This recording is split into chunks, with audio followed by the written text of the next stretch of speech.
Welcome to all you Pisceans out there. Are you ready for some truth to come into the month of November? I hope it will, and I think it will. So when I look at the month of November, it seems like culmination month and releasing, and especially for you. Why? Because you are a mutable sign. You're one of the signs that are going through some really important aspects that I've been talking about since I think last year or so. I've been talking about this Saturn-Neptune square for a long time, and now it's culminating. So after it's in the month of November that it gets exact. Another thing that is culminating again, as in former months, is about Pluto-Uranus. I know, again, Pluto-Uranus. Pluto-Uranus, and I'm going to talk a little bit about the eclipse as well, and then the Pluto-Uranus square, and then a couple of details if I still have some time. So a lot to talk about this month. It's a very serious month in that respect that, well, serious month in a way that if you've got the feeling, I want to release here and, you know, I want to proceed in my life, well, it's going to happen. Because there's so much stressful aspect, and when there is a stressful aspect, you know that after that you can proceed. So in that respect, that is good. It will not be for all the Pisceans. So if you have, for instance, your birthday at the very end of March, not on the end of March, but let's say like the 18th or the 19th or something like that, you will feel that less and less. So let's get started with the Neptune and the Saturn. Bottom line is, Neptune is in your sign for a long time. So this is energy that you're used to.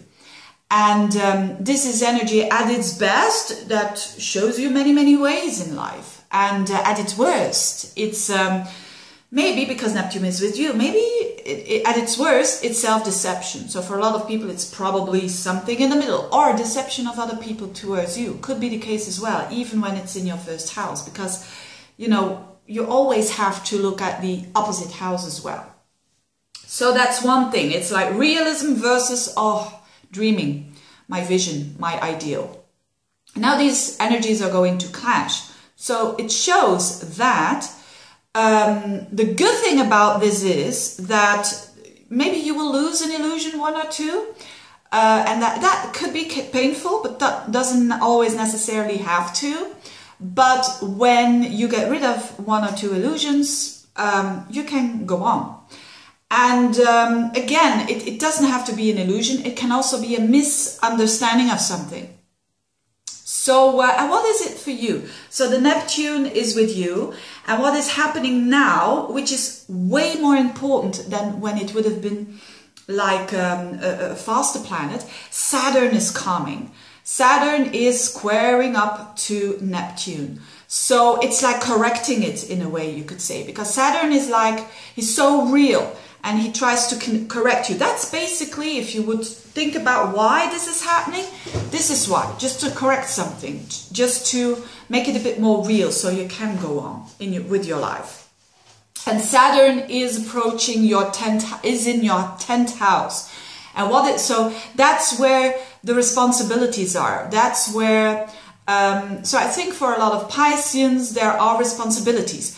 There are duties. There are things you need to do. There are things you need to take into consideration when it comes to 10th house issues, which is very broadly work, destination, parents, you know, mother, and bosses, authorities, all of that. So there is something that you need to be very realistic about, and that is clashing with you, actually.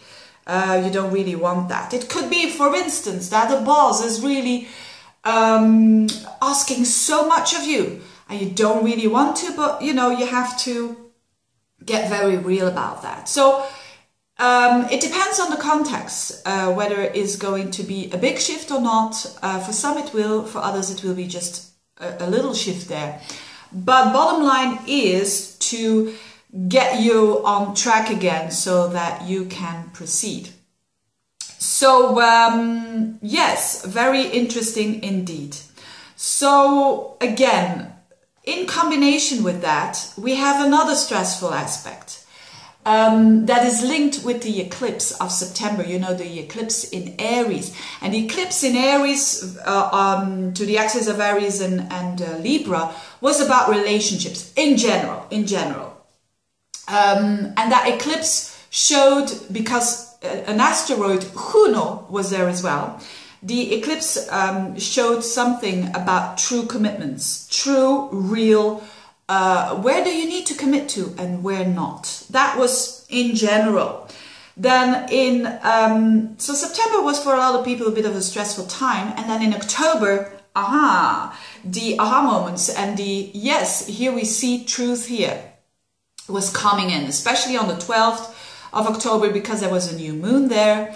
And then Mercury, the planet of thinking and clearness, was also into the mixture. So there were things probably in October, that things when it comes to thinking, that blew your mind. And for you, it had to do with the axis of the 2nd and the 8th house. Now, what is that? It's your value. It's your value system. It's what you value. It's intimacy as well. You know, the 2nd to the 8th house, especially the 8th house with Uranus there. It's about intimacy.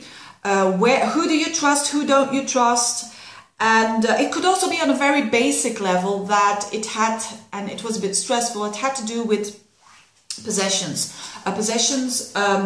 Resources, I mean, of you and maybe with the person that you live with. That there were some changes there. That was a bit stressful, but, you know, there's culmination. So we're getting wave after wave with this aspect here.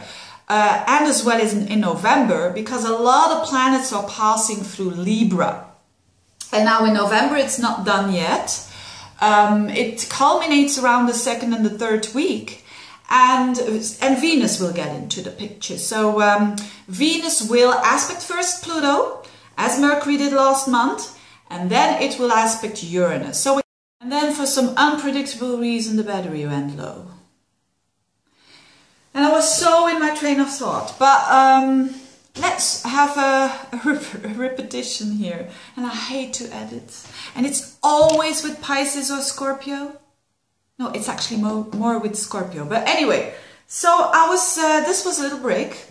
And I was talking about the energy in Libra. And the energy in Libra has to do with true commitment. And it has to do with truth, but also squeezing energy, but not like with the Neptune and the Saturn. This is like this Venus planet first needs to cross Pluto before it gets to Uranus. So it's like squeezing and intensity when it comes to the feelings, when it comes to things that I just mentioned. And then there's the release. Then Uranus comes along and shows you what this is all about, and you can proceed. So, and I think on a global level, it will do you well with knowing about your resources, knowing where they are, knowing what you value, knowing who you can trust, etc., etc. Last but not least, there's a full moon. There's a full moon in Gemini around the 25th as well. 25th, around that time is really, really, really important time for you.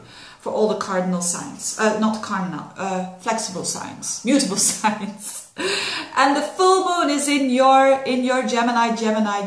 You see, I've completely lost my train of thought. But anyways, is it your 4th house? It is your 4th house. So there is a culmination of all key areas of your life. That's basically it. A culmination around that time. Also, because the 4th house is also your roots. It's what you were all about. So also some things that come to the surface.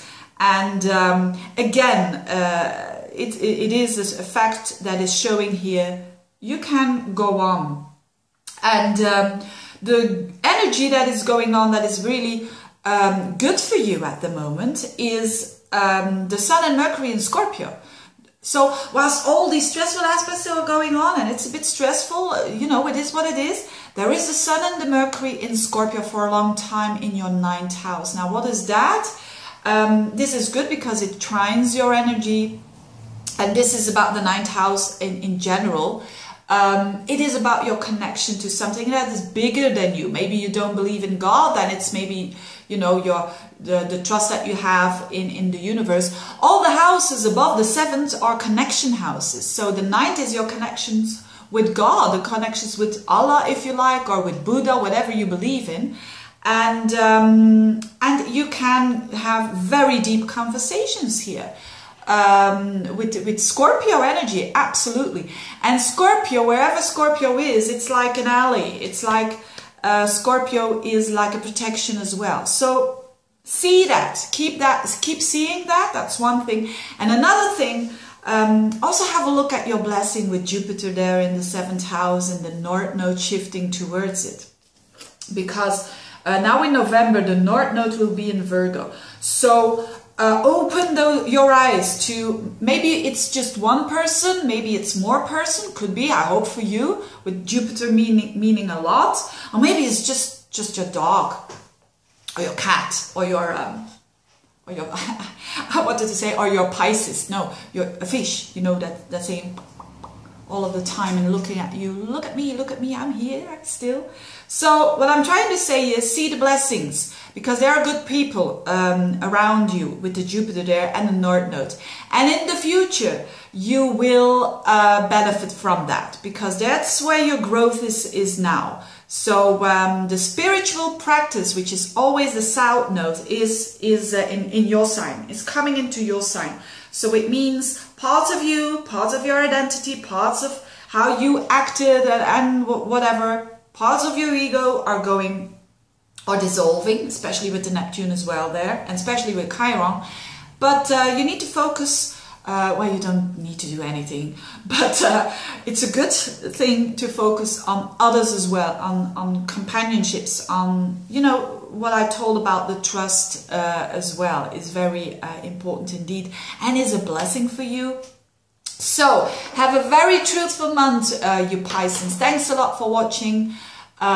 Keep on sharing these videos, and if you want a reading, just get in touch. Thanks for watching. Bye bye.